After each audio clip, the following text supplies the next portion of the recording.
नमस्कार साथियों, alpha two beta classes में आप सभी का स्वागत है। तो साथियों, आज इस वीडियो में हम कंप्यूटर का लेक्चर थर्ड आपके सामने लेके आ रहे हैं और पहले के 2 लेक्चर हम ऑलरेडी ला चुके हैं, तो उनको भी आप जाके चेकआउट कर सकते हो चैनल पर। तो साथियों, ये हमारे सोशल मीडिया हैंडल्स हैं। अगर अभी तक आप हमारे टेलीग्राम ग्रुप पर नहीं जुड़े हो तो आप हमारे टेलीग्राम ग्रुप को ज्वाइन कर सकते हो। साथ ही साथ आपको सामने यहाँ पर इंस्टाग्राम आईडी दिख रही होगी, वहाँ पर भी आप हमें फॉलो कर सकते हो। आइए स्टार्ट करते हैं। सबसे पहले हम ये जानेंगे कि हमने पिछले 2 लेक्चर्स में क्या पढ़ा है। सबसे पहले हमने पढ़ा था सीपीयू के बारे में। इसी के साथ हमने इंस्ट्रक्शन साइकिल के बारे में भी पढ़ा था। ठीक है। और उसके बाद हमने पढ़े थे जनरेशन ऑफ कंप्यूटर्स। टोटल हमने 5 जनरेशन ऑफ कंप्यूटर्स पढ़े थे। उसके बाद हमने वेरियस बसेस के बारे में जाना था, जैसे एड्रेस बस, डाटा बस, कंट्रोल बस। उसके बाद हमने 7 लॉजिक गेट्स के बारे में जाना था और इनके साथ इनकी ट्रुथ टेबल भी देखी थी। ठीक है। और उसके बाद वेरियस इनपुट आउटपुट डिवाइसेस के बारे में हमने जाना था। ठीक है, उनके फंक्शंस क्या थे। फिर सेपरेटली हमने प्रिंटर्स के ऊपर सेकंड लेक्चर में कवर किया था, जिसमें हमने 2 टाइप के प्रिंटर्स पढ़े थे। एक थे इम्पैक्ट प्रिंटर, दूसरे थे नॉन इम्पैक्ट प्रिंटर। और प्रिंटर के साथ ही हमने क्या पढ़े थे, प्लॉटर्स, जो कि काफ़ी बड़े डिवाइस होते हैं, जिनको बैनर्स वगैरह या कोई डिज़ाइनिंग वगैरह प्रिंट अगर हमें देना होता है तो उसके लिए हम इसको यूज़ करते हैं। हमने मेमोरी पढ़ी थी 2 टाइप की, एक थी प्राइमरी मेमोरी, दूसरी थी सेकेंडरी मेमोरी। इनमें हमने फिर सेपरेटली, जैसे सेकेंडरी मेमोरी में हमने मैग्नेटिक डिस्क, ऑप्टिकल डिस्क, ठीक है, और भी इलेक्ट्रिकल डिस्क, इन सब के बारे में जाना था। इसमें हमने रैम रोम के बारे में जाना था। ठीक है, रोम के अंदर जो डिफरेंट टाइप की रोम होती हैं, E P ROM, E P ROM, ई रोम, ठीक है, रोम का दूसरा नाम वोम, ये सब हमने डिस्कस किया था। बट आज का हमारा जो पॉइंट ऑफ डिस्कशन रहेगा साथियों, वो रहेगा ऑपरेटिंग सिस्टम के बारे में।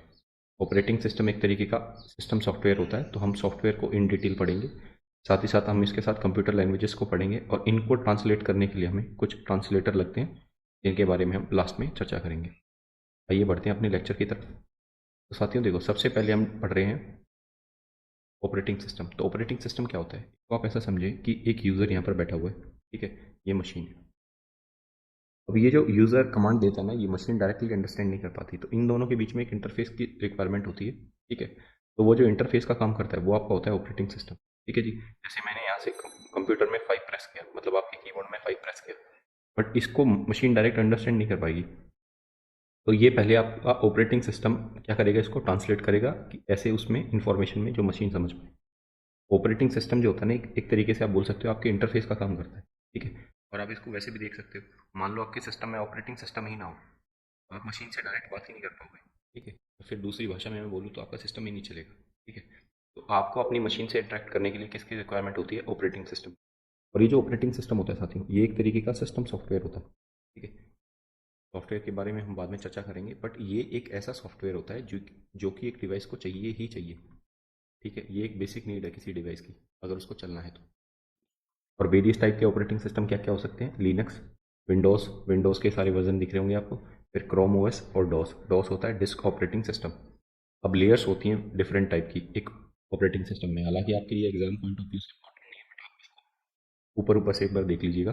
सबसे पहले होता है यूज़र प्रोग्राम, मतलब जैसे आपने अभी अपना, जैसे अगर मैं एग्जांपल दूं, तो आपने मान लो अभी आप इसको लैपटॉप पे देख रहे हो इस वीडियो को, तो आपने अभी क्या खोला हुआ होगा, आपने अभी क्रोम खोला हुआ, क्रोम में आप यूट्यूब खोल रहे हो, यूट्यूब पे इसको देख रहे होगे। तो ये जो लेक्चर आप यूट्यूब पे देख रहे हो, तो एक तरीके का यूट्यूब का जो इंटरफेस खुला हुआ है, वो किसकी वजह से खुला है, ऑपरेटिंग सिस्टम की वजह से खुला हुआ है। ठीक है, तो सबसे पहली लेयर जो होती है ना, वो होती है यूज़र प्रोग्राम की। ठीक है, मतलब जहाँ पर यूज़र एक्चुअली में इंटरेक्ट कर रहा होता है, और इसको कंप्यूटर की भाषा में जीयूआई भी बोला जाता है, ग्राफिकल यूज़र इंटरफेस। ठीक है, यहाँ से यूज़र इंटरेक्ट करता है इस पर्टिकुलर चीज़ से। इसके बाद जो नीचे लेयर आती है वो आती है इनपुट आउटपुट बफर। अभी जो बफर होता है ये साथियों क्या होता है, आपका कोई भी इनपुट आउटपुट डिवाइस होता है ना, उसके पास एक बफर होता है। ठीक है, बफर होती है एक तरीके की टेम्परेरी मेमोरी। ठीक है, इसका काम क्या होता है, इसका काम ये होता है साथियों कि मान लो आपने कोई भी कमांड दी, तो वो टेम्परेरीली स्टोर होती है इसमें, जब तक सीपीयू उसको प्रोसेस नहीं करता। ठीक है, तो ये काम होता है इनपुट आउटपुट बफर का। उसके बाद आता है प्रोसेस मैनेजमेंट। इसको हम नीचे से समझेंगे। सबसे पहले आपका इनर लेयर जो होती है, इनर मोस्ट लेयर होती है, वहाँ पर आपका क्या होता है, हार्डवेयर होता है। वो हार्डवेयर किसके साथ इंटरेक्ट करेगा, सीपीयू शेड्यूलिंग। सीपीयू शेड्यूलिंग का मतलब क्या है, मान लो वेरियस टाइप के भाई आपके हार्डवेयर हैं, ठीक है, अलग अलग। हार्डवेयर कुछ भी हो सकता है आपका। ठीक है। अब इनको इनको ये चेक कराना है कि किस टास्क को मुझे पहले परफॉर्म करना है। मान लो सीपीयू ये बोलता है कि मुझे इस टास्क को पहले परफॉर्म करना है, तो सीपीयू शेड्यूलिंग में वही होता है कि वहाँ पर वेरियस जॉब पड़ी रहती हैं और ये देखा जाता है कि किस जॉब को पहले एग्जीक्यूट किया जाए। तो मान लो इस जॉब को मुझे सबसे पहले एग्जीक्यूट करना है, तो इस वाली जॉब से रिलेटेड जितने भी हार्डवेयर होंगे उनको एक्टिव फॉर्म में लाया जाएगा।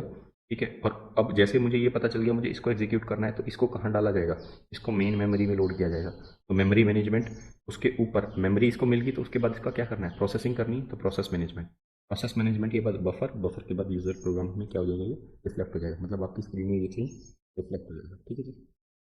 इसके बाद हम चर्चा करेंगे इसकी डिफरेंट टाइप के ऑपरेटिंग सिस्टम की। तो डिफरेंट टाइप के जो ऑपरेटिंग सिस्टम होते हैं उसमें हमें प्राइमरली 6 ऑपरेटिंग सिस्टम पढ़ने हैं। Batch operating system, multi programming operating system, time sharing operating system, real time operating system, networking operating system, distributed operating system. तो बैच ऑपरेटिंग सिस्टम में क्या होता है साथियों, एक सेकेंड में पेन चेंज कर लूँ।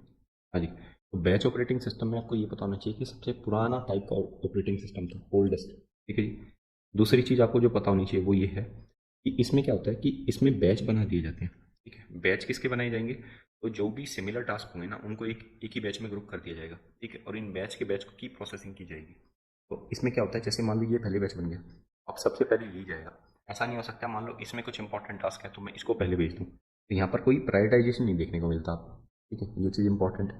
तो बैच जो है में जैसे जो आया वो गया, फिर ये आया फिर ये गया, इस तरीके से चलता है। और इसका रियल लाइफ एग्जांपल आपको कहाँ देखने को मिलता है, तो आपके जो बैंकिंग सिस्टम होते हैं, ठीक है, साथ ही साथ जो आपके पेरोल सिस्टम होते हैं वहाँ पर आपको ये देखने को मिलता है, बैच ऑपरेटिंग सिस्टम। ठीक है, तो ये चीज़ आपको समझ में आई। इसके बाद मल्टी प्रोग्रामिंग ऑपरेटिंग सिस्टम। तो मल्टी प्रोग्रामिंग में नाम ही बता जाए, नाम नाम से ही पता चल रहा है कि मल्टी प्रोग्रामिंग में हम क्या करते हैं, हम डिफरेंट प्रोग्राम्स को एक साथ मेमोरी में लोड करते हैं। जैसे 2 से 3 प्रोग्राम को हम एक बार में लोड करते हैं, और ये जो हम मेमोरी में इसको लोड कर देते हैं, तो यहाँ पर एक चीज़ पता चलती है साथियों कि जैसे ही एक प्रोग्राम एग्जीक्यूट होगा दूसरा प्रोग्राम एक्टिव स्टेट में आ जाएगा। तो यहाँ पर सीपीयू जो होता है ना आपका, सीपीयू वो आइडियल नहीं बैठता, हमेशा एक्टिव स्टेट में रहता है। ये इंपॉर्टेंट है, ये आपको याद रखना है। इसी के साथ इसके एग्जाम्पल क्या हो सकते हैं, तो जो आपका विंडोज़ होता है ना, ठीक है, वो क्या है एक तरीके का, वो मल्टी प्रोग्रामिंग ऑपरेटिंग सिस्टम। ठीक है। इसके बाद बात करेंगे टाइम शेयरिंग ऑपरेटिंग सिस्टम की। तो टाइम शेयरिंग में नाम से ही पता चल रहा है कि टाइम को अलॉट कर दिया जाएगा। कोई भी एक जॉब है, मान लो ये एक ये जॉब है, एक ये जॉब है, एक ये जॉब है, तो इसमें मान लो ज़्यादा टास्क है तो इसको मान लो 3 मिनट दे दिए गए। ठीक है। और ये मैं आपको इसको आपको रियलिटी में अजीम नहीं करना है, क्योंकि जो एक्चुअल में होता है उसमें काफ़ी माइक्रो सेकेंड्स में वो काम हो रहे होते हैं।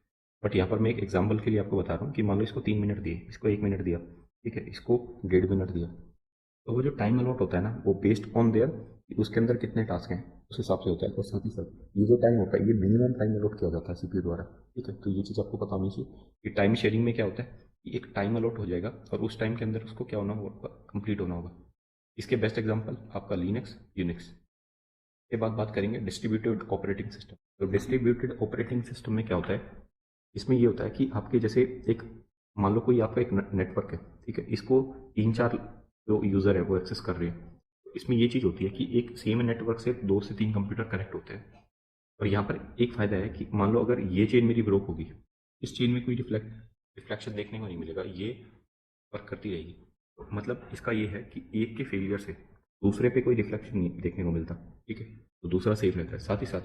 साथ ही मान लो इस पर्टिकुलर नेटवर्क पे कोई ड्राइव है उसमें खोल लगा, ठीक है, उसमें कोई पीडीएफ है, उस पीडीएफ को अगर मुझे एक्सेस करना है तो मुझे यहाँ नहीं आना पड़ेगा, मैं यहाँ बैठा बैठा इसको एक्सेस कर पाऊंगा क्योंकि नेटवर्क को मैं शेयर कर रहा हूँ। ठीक है। तो ये चीज़ आप समझ पाए होंगे कि इसमें रिमोट एक्सेस जो है वो अलाउड रहती है। तो बात करेंगे नेटवर्किंग ऑपरेटिंग सिस्टम, तो ये मोर और लेस सिमिलर ही है। ठीक है। इसमें क्या होता है कि आपका नेटवर्क रहता है, ये मॉडल होता है हब वाला मॉडल, ये हब होगा, यहाँ से डिफरेंट ये कनेक्टेड रहेंगे कंप्यूटर्स। ठीक है।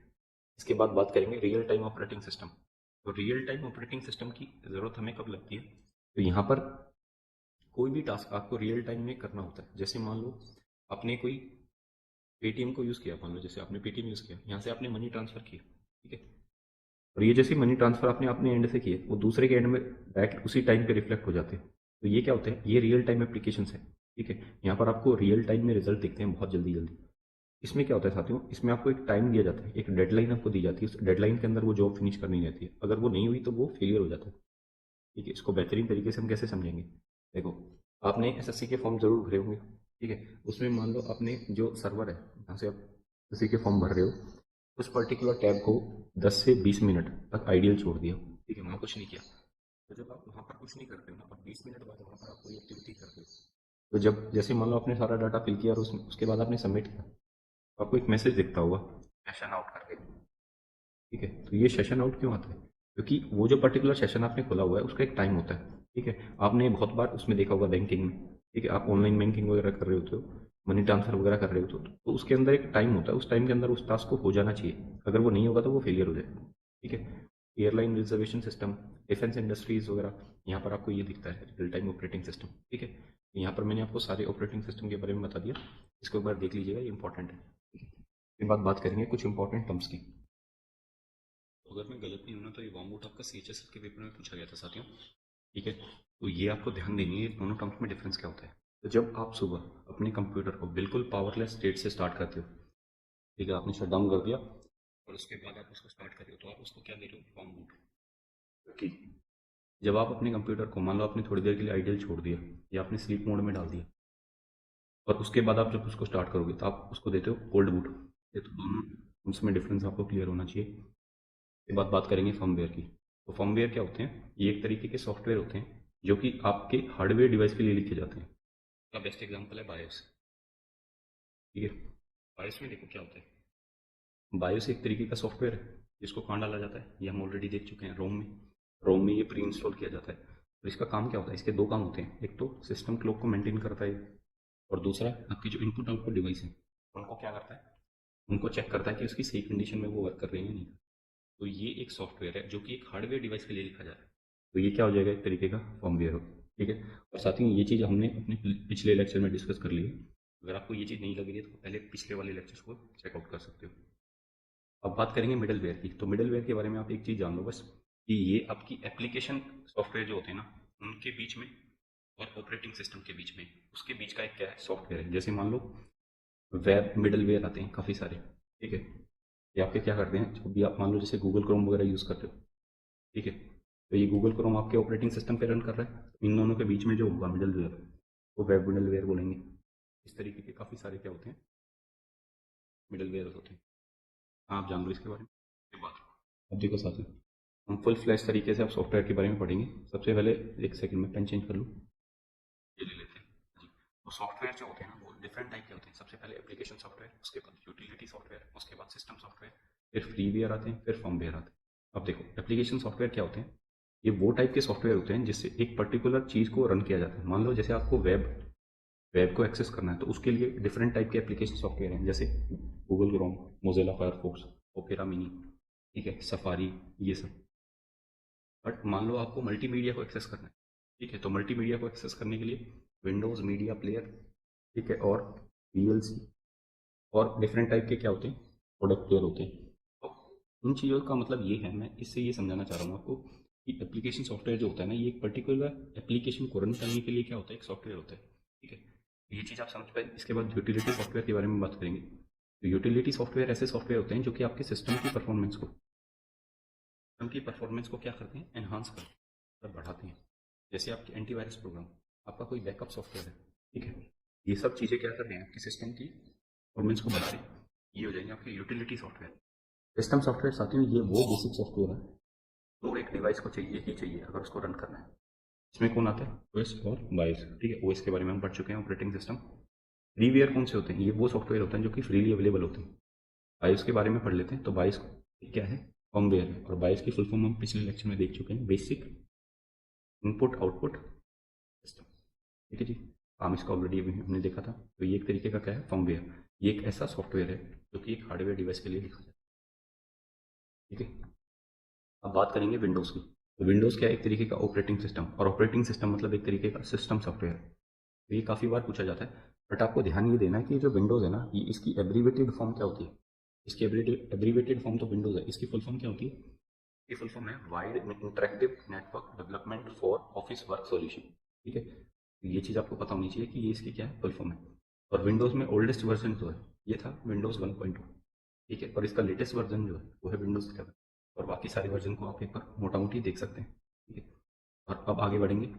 और साथ में एक चीज़ और आपको पता होनी चाहिए कि जो विंडोज़ है ना, उसमें जो सबसे पहले जो विंडोज आती थी उसमें आते थे इंटरनेट एक्सप्लोरर, और ये क्या होते थे, ये होते थे इनबिल्ट वेब ब्राउजर इसके विंडोज के।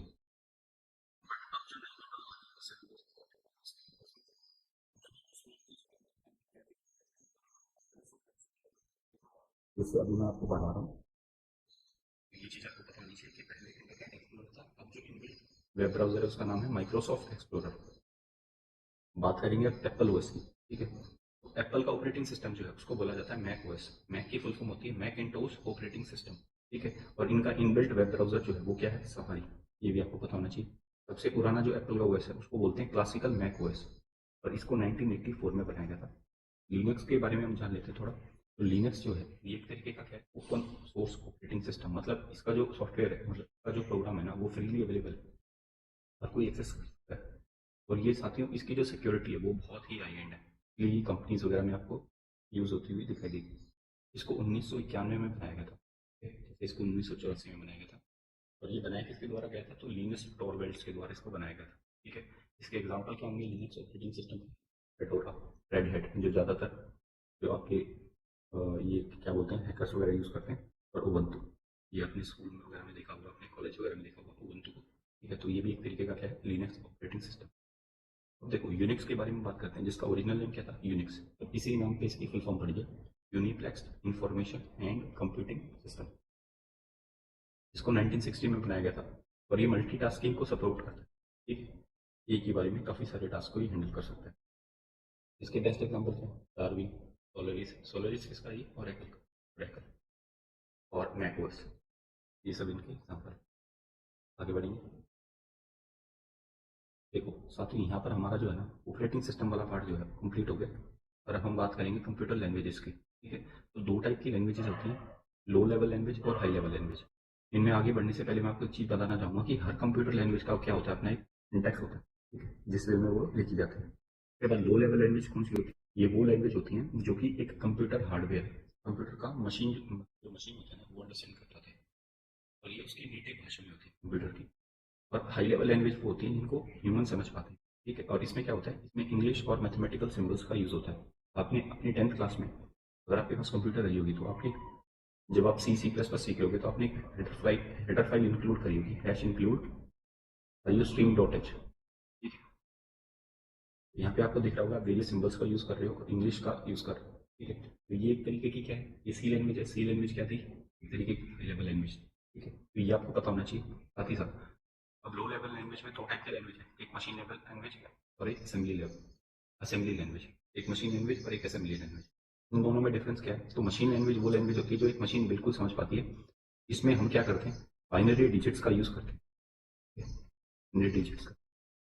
तो बाइनरी डिजिट्स क्या होती है, दो टाइप की डिजिट, या तो जीरो होगा या वन होगा। तो ये इसमें जो होता है ना साथियों, ये भाषा जो है ये एग्जैक्टली वही भाषा है जो मशीन समझ पाती है, तो इसमें किसी ट्रांसलेटर की रिक्वायरमेंट नहीं लगती। जबकि असेंबली लेवल लैंग्वेज जो है उसमें हम लेटर्स भी लिखते हैं और नंबर्स भी लिखते हैं। तो वहाँ पर आपको लेटर्स के लिए क्या चाहिए होता है, एक ट्रांसलेटर चाहिए होता है, ठीक है। और ट्रांसलेटर के बारे में हम आगे पढ़ेंगे। और इसमें तो ट्रांसलेटर लगेंगे ही लगेंगे, क्योंकि ये हाई लेवल लैंग्वेज है। तो इस हाई लेवल लैंग्वेज को लो लेवल लैंग्वेज कन्वर्ट करने के लिए क्या लगते हैं, ट्रांसलेटर। और कुछ लैंग्वेजेस देख लेते हैं ये लिखी हुई, बेसिक, एल्गोल, प्रोलोग। प्रोलोग के बारे में मैं बता चुका हूँ, ये 5th जनरेशन कंप्यूटर जिनमें AI रोबोट्स वगैरह आती हैं उनके लिए भाषा होती है, ठीक है। एल्गोल के बारे में देख लेते हैं, एल्गोरिथम लैंग्वेज इसकी फुल फॉर्म है, और इसको यूज़ किया जाता है साइंटिफिक कैलकुलेशंस के लिए, ठीक है। इसके बाद बेसिक, बेसिक नाम से ही पता चल रहा है, beginners all purpose symbolic instruction code. तो इसको यूज़ किया जाता था सिंपल प्रोग्राम्स वगैरह लिखने के लिए, ठीक है। आपको कमेंट में बताना है जो पास्कल है ना उसकी फुल फॉर्म क्या है, ठीक है। और सबसे पहली जो लैंग्वेज थी प्रोग्रामिंग लैंग्वेज वो हमने पिछले लेक्चर्स में देखी थी, वो क्या बोलती है, फोर्ट्रान, फॉर्मूला ट्रांसलेटर। के बाद बात करेंगे लैंग्वेज ट्रांसलेटर। तो लैंग्वेज ट्रांसलेटर का क्या क्या क्या काम होता है, तो लैंग्वेज ट्रांसलेटर का ये काम है कि ये हाई लेवल लैंग्वेज प्रोग्राम को किस में चेंज कर देता है, मशीन लेवल लैंग्वेज प्रोग्राम में, जो कि मशीन अंडरस्टैंड कर पाती है। डिफरेंट टाइप के आपके ट्रांसलेटर होते हैं, जैसे सिम्बलर, कंपाइलर, इंटरप्रेटर। तो ये जो तीन है ना साथी, ये है ट्रांसलेटर। और इनका काम क्या होता है, लोडर और लिंकर का। तो देखो लोडर जो होता है ना ये लोड करता है किसी एग्जीक्यूटेबल फाइल को, किसमें, मेमोरी में। तो मेन मेमोरी में लोड करने का काम लोडर का। उससे पहले जो काम करता है वो होता है लिंकर। लिंकर क्या करेगा, मान लो आपने कोई कोड लिख दिया, ठीक है, इसमें वेरियस ऑब्जेक्ट्स होंगे, ठीक है। इन ऑब्जेक्ट्स को उठा के इनको ग्रुप करके एक क्या बना देगा, ये एक एग्जीक्यूटेबल फाइल, ठीक है, एग्जीक्यूटेबल फाइल बना देगा। और एग्जीक्यूटेबल फाइल को जो लिंकर है आपका, वो कहाँ लोड कर देगा, तो लिंक करनी है, लिंक करने तो ये काम कर दिया, यहाँ पर आएगा आपका लोडर। ये जो लोडर होगा ये इसको मेन मेमोरी में लोड करेगा, और मेन मेमोरी में ये सिंस लोड हो चुका है, तो इसका काम क्या बचा है, इसका काम बचा है इसको केवल एग्जीक्यूट कराना है। उसको एग्जीक्यूट कौन कराएगा, ये डिपेंड करेगा कि कौन सा ट्रांसलेटर यूज हो रहा है। तो यहाँ पर काम करते हैं आपके ट्रांसलेटर, तो कौन सा ट्रांसलेटर यूज होगा उसको भी हम देखते हैं। सबसे पहले आता है इंटरप्रेटर। इंटरप्रेटर का काम होता है जो आपकी हाई लेवल लैंग्वेज प्रोग्राम होता है उसको मशीन लेवल लैंग्वेज प्रोग्राम में कन्वर्ट कर देता है। ठीक है, तो हाई लेवल लैंग्वेज से मशीन लैंग्वेज में अल्टीमेट काम मुझे वही करना है कि मुझे मशीन को समझाना है। तो काम सारे यही होंगे कि कोई भी लैंग्वेज होगी ना उसको मशीन लैंग्वेज में कन्वर्ट किया जाएगा।